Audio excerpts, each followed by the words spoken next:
We are taught from birth that the way to make a friend is to be useful, to give, to lend a hand, to offer a gift.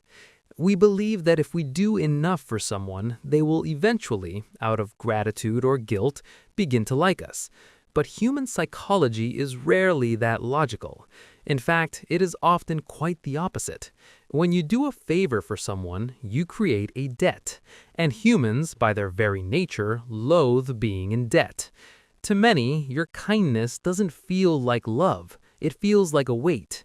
It feels like a claim on their freedom. If you want to turn an enemy into an ally, you don't give, you take. You don't offer help, you ask for it. This is the Ben Franklin effect. It is a psychological backdoor, a way to force someone's brain to like you against its own will. Welcome back to the Somnambulist's Guide. Tonight, we learn how to weaponize the need for consistency. The story begins in the 1700s. Benjamin Franklin had a rival, a man of wealth and education in the Pennsylvania legislature who openly disliked him. This man was influential. He was dangerous. He was a wall in the path of Franklin's ambitions. Franklin didn't try to win him over with flattery. He didn't offer a political trade. Instead, he did something deeply counterintuitive. He sent a letter to his enemy, noting that he had heard the man owned a very rare and curious book in his library. Franklin asked if he might borrow it for a few days. The rival, perhaps flattered by the recognition of his taste, sent the book. Franklin kept it for a week and returned it with a simple note of thanks. The next time they met in the house, the rival spoke to Franklin with great civility. He even offered to serve him in other matters. They remained friends until death. Franklin had conquered an enemy not by doing a favor, but by demanding one. Why? Because the rival's brain had no choice but to change its mind. To understand why this works, we must look at the insula and the prefrontal cortex. The human brain craves a state of congruence. It wants its actions to match its beliefs. When Franklin's rival lent the book, he created a state of cognitive dissonance. His brain was suddenly holding two conflicting thoughts. Thought A, I dislike Benjamin Franklin. Thought B, I just did a personal favor for Benjamin Franklin. These two thoughts cannot live together in the same dark room. The brain feels a physical sense of unease, a psychological itch that must be scratched. To resolve the tension, the brain has to change one of the thoughts. It can't change the fact that it lent the book. That action is already in the past, so it changes the belief. The subconscious whispers, why would I lend a rare book to someone I hate? I wouldn't. Therefore, I must actually like him. He must be worth my time. The Ben Franklin effect is the art of forcing someone to justify their own kindness toward you. You are essentially tricking their ego into becoming your defense attorney. There's a darker layer to this. It's called the sunk cost fallacy.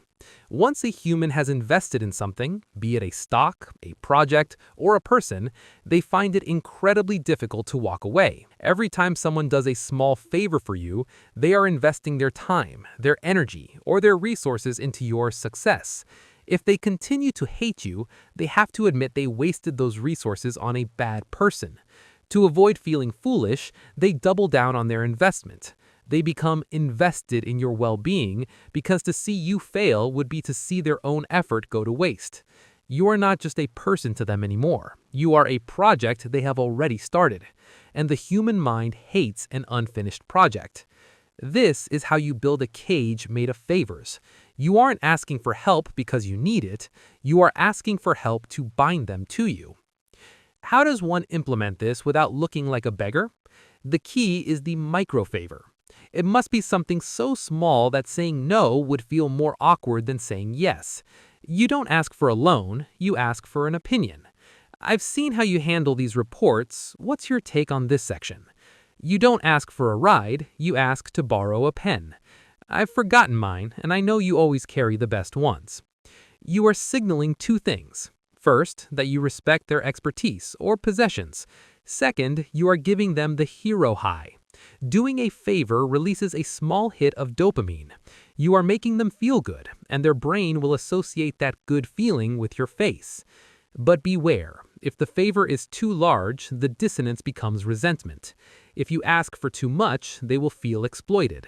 The art is in the nibble, not the bite. You are slowly, quietly rewriting their internal narrative about who you are. Look around you. Look at your friends, your colleagues, your partners.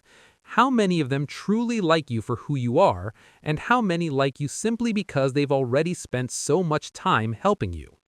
We like to think our social world is built on soul-deep connections and shared values, but often it is just a series of psychological adjustments, a collection of favors that we've performed to keep our own minds at peace.